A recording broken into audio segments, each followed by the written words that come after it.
Bonjour Julie, bonjour Pablo, bonjour Sam, bonjour tous les enfants. On va parler aujourd'hui du sauvetage de Madeleine. Et oui, Madeleine va se retrouver dans une bien périlleuse situation, bien dangereuse. On voit ça ensemble? Le sauvetage de Madeleine. À Paris, dans une vieille maison aux murs recouverts de vignes, vivaient 12 petites filles. Chaque jour, à 9h30, par beau temps ou sous la pluie, parfaitement rangées, elles quittaient le gîte. C'était Madeleine la plus petite. Elle n'avait pas peur des souris. Elle aimait la glace, la neige, l'hiver gris. Aux eaux, le tigre rugissait, mais Madeleine s'en moquait. Et nul ne savait, comme elle, faire peur à Miss Clavel, jusqu'au jour où Madeleine, en glissant, tomba dans la Seine. La pauvre allait se noyer. Mais un chien sut la sauver. Et parvint à la ramener.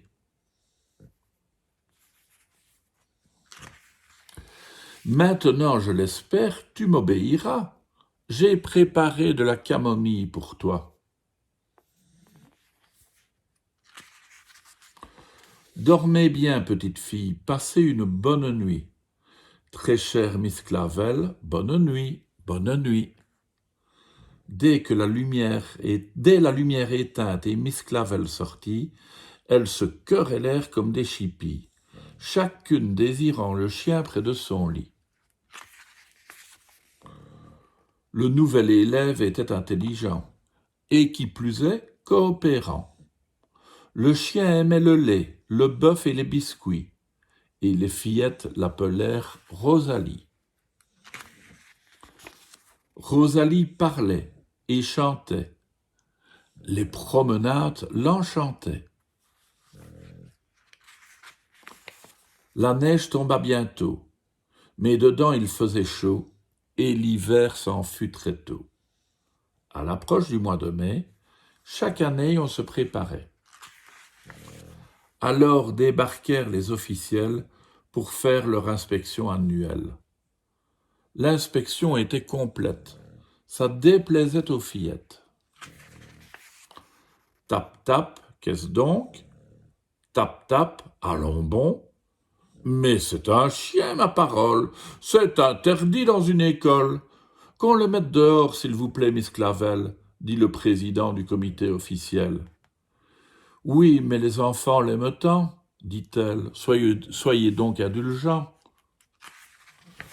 Je vois, dit Lord Cucufès, que cela manque de grâce, si des jeunes filles embrassent cet animal sans race. Va-t'en, cours, sauve-toi, disparais, et ne reviens pas. Madeleine sur une chaise monta. Lord Cucufès, prends garde à toi. Le chien le plus noble de France, Rosalie, aura sa vengeance. Ça ne sert à rien de pleurer, on ferait mieux de s'habiller, car plus vite nous partirons, plus tôt nous le retrouverons. Elles cherchèrent dans tous les coins. Où pouvait se nicher un chien? Elles l'appelèrent partout. Mais de réponse, pas du tout. Les gendarmes dirent « On ne croit pas avoir vu un chien comme celui-là ». Plus tard, elles étaient rentrées, totalement désespérées. « Rosalie, où es-tu donc? Reviens vite à la maison ». Au beau milieu de la nuit, Miss Clavel entendit du bruit. « Que se passe-t-il ici ?» Un vieux bec de gaz éclaire Rosalie sur son derrière. On la cajole, on la nourrit, et tout le monde retourne au lit. Dormez bien, petite fille, passez une bonne nuit. Très chère Miss Clavel, bonne nuit, bonne nuit.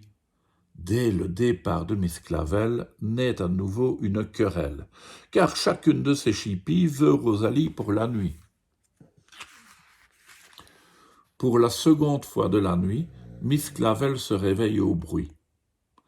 Miss Clavel s'apprête vite, craint un drame, se précipite. Si c'est pour Rosalie de nouveau la chamaille, je regrette, mais alors il faudra qu'elle s'en aille. Quand la querelle fut finie, tout à coup ce fut la calmie. Pour la troisième fois de la nuit, Miss Clavel se réveille au bruit. Et c'est alors qu'elle découvrit qu'il y avait assez de petits pour que 12 fillettes sourient. Ben voilà, Rosalie, elle a fait des petits. Et toutes les petites filles sont contentes comme ça. À demain les enfants.